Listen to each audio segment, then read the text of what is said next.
गणपती बाप्पा मोरया, मंगलमूर्ती मोरया. तर तुम्हा सगळ्यांना गणेश चतुर्थीच्या खूप साऱ्या शुभेच्छा. तर यावर्षी ना साहेबांना सुट्टी नसल्यामुळे आम्ही गावी गेलोच नव्हतो. त्यामुळे गावाकडचे गणपती बाप्पा आणि आमच्या गावाकडच्या सगळ्याच माणसांना आम्ही खूप जास्त मिस करत होतो. तरी पण म्हटलं आता सोसायटीमध्ये गणपती असतात, आमच्या शेजाऱ्यांकडे गणपती असतात, तर तो तर सेलिब्रेट करूच नाही का.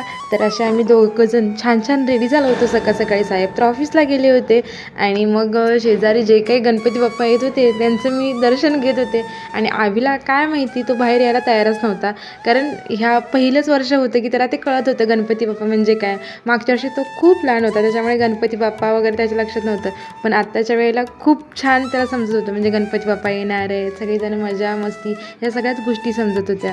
त्याच्यानंतर एक एक करून ना सगळ्यांच्या घरी जाऊन आरती केली. पहिल्यांदा साधनाताईंच्या घरी गेले, तिथे छान आरती केली, छान प्रसादही घेतला मोदकाचा. मोदक खूप छान केले होते सगळ्यांनीच. आणि अशी मोदक खायची नाही का, गणपती आल्यानंतरच इच्छा पूर्ण होते, नाहीतर असं आधीमध्ये तर मोदक कोण करायला जातच नाही. आणि गणपती बाप्पा आल्यानंतर जे काही वातावरण असतं ना, मग ते गावाकडचं असो किंवा शहरातलं, सगळीकडे जल्लोषात बाप्पांचं स्वागत केलं जातं. सगळीकडे आनंदी आनंद चालू असतो आणि हे मला खूप म्हणजे खूप आवडतं बरं का.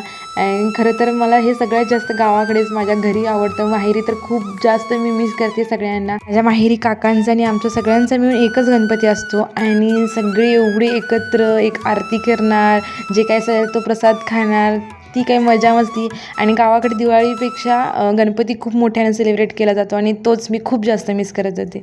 त्याच्यानंतर असं पदर खोचला आणि म्हटलं संध्याकाळच्या स्वयंपाकाला लागू, कारण छान स्वयंपाक करायचा होता. गावाकडे तर पुरणपोळी केली जाते, पण रक्षाबंधनलाच पुरणपोळी केली होती. त्याच्यामुळे साहेबांनी म्हटले की एवढा काय घाट घालत बसू नको, साधं सिंपल काहीतरी जेवण कर.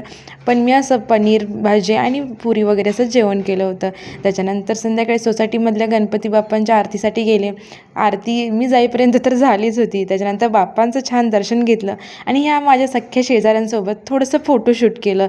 हे फोटोशूट करून घरी जातेच तोपर्यंत सरप्रायझिंगली असं ठरलं की शेजारी आविकाचा पण बड्डे आहे, तर हे बड्डे सेलिब्रेशन पण केलं. की बाप्पा बाकीच्यांच्या घरी असले तरी माझी धावपळ खूप जास्त झाली होती आजच्या दिवशी. त्यामुळे आजचा हा छानसा आणि गोड ब्लॉग तुम्हाला आवडला असेल तर लाईक शेअर सबस्क्राईब आणि कमेंट करायला विसरू नका.